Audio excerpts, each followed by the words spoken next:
رمضان کی تیاریوں میں گھروں کی صفائی صرف کچرے سے نہیں، غلاظتوں سے، گناہوں سے، عیاشیوں سے، آوارگیوں سے، ان تمام سے بچوں کو ٹائم ٹیبل بنا دو کہ بیٹا رمضان المبارکہ ہے، تمہاری یہ گیم کھیلنے کا وقت نہیں ہے، تمہاری یہ ٹی وی پر بیٹھنے کا وقت نہیں ہے، یہ سیریل اور فلموں کا وقت نہیں ہے، یہ سب چیزیں بند کرو۔ بچوں سے کہو کہ اللہ کا مہینہ آ رہا ہے، اس لیے کہ میرے آقا نے فرمایا قیامت کے دن جس کے خلاف رمضان کھڑا ہو گیا اسے جہنم میں جانے سے کوئی بچا نہیں سکے۔ یاد رکھو آپ، جس کے خلاف رمضان اور قرآن کھڑے ہو گئے حضور فرماتے ہیں اس کو دوزخ میں جانے سے کوئی بچا بھی نہیں پائے گا، اور جس کی شفاعت کے لیے کھڑے ہو گئے تو پھر وہ جنت میں جا کر رہے گا۔ جس کی حمایت میں یہ دونوں کھڑے ہو گئے، قرآن اور رمضان، اسی لیے قرآن اور رمضان۔ رمضان کیسے خلاف کھڑا ہوگا؟ اللہ کی بارگاہ میں مقدمہ کرے گا کہ مولا میں اس کے گھر گیا تھا، اس نے میری بڑی بے حرمتی کی ہے، میں اس کے گھر گیا تھا تیرا مہمان بن کر، اس نے میری بہت توہین کی ہے۔ رمضان کے مہینے میں دن کے وقت کھانے پینے والے کے متعلق کہا گیا ہے ایک روزہ چھوڑنے کا عذاب 600 سال تک وہ دوزخ میں رہے گا۔ مسلمانوں کو یہ زیب نہیں دیتا رمضان کا احترام، اور خاص طور پر بچوں کی تربیت کے لیے، بچوں کی تربیت۔ علماء سے بھی میری گزارش ہے کہ پورا فل فوکس کرو۔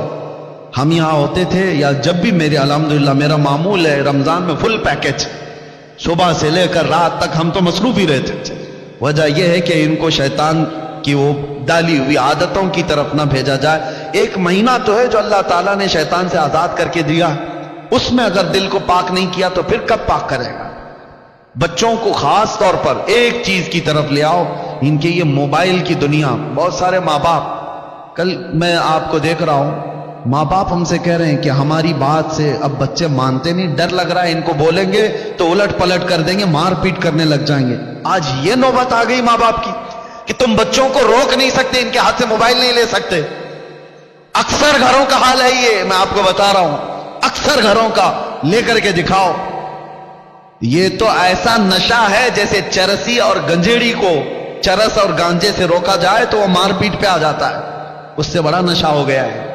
رمضان بہترین مہینہ ہے ان کی تربیت کے لیے، سب لوگ یہ عہد کرو، ان سے کہو ٹھیک ہے موبائل تمہارے ہاتھ میں رہے لیکن اللہ سے ڈرتے ہوئے کبھی بھی گندی تصویریں تو دور کی بات ہے، تمہیں گیم کھیلنے کی بھی اجازت نہیں ہے، اپنے آپ کو انٹرٹینمنٹ کے لیے وقت ٹائم پاس کرنے کے لیے نہیں۔ اور اعتکاف میں جانے والے جو موبائلوں کے ساتھ اعتکاف کرتے ہیں وہ کیا بھلا اعتکاف کر رہے ہیں، ساری دنیا لے کر کے بیٹھتے ہیں۔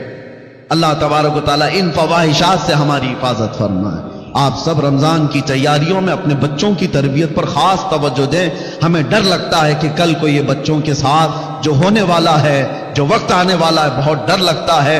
اس لیے میں بار بار تاکید کر رہا ہوں کہ اللہ ان کے ایمان کی حفاظت عطا کرے، ان بچوں کا ایمان سلامت رہے، ورنہ دنیا ان کے ایمان کی ڈاکو ہے۔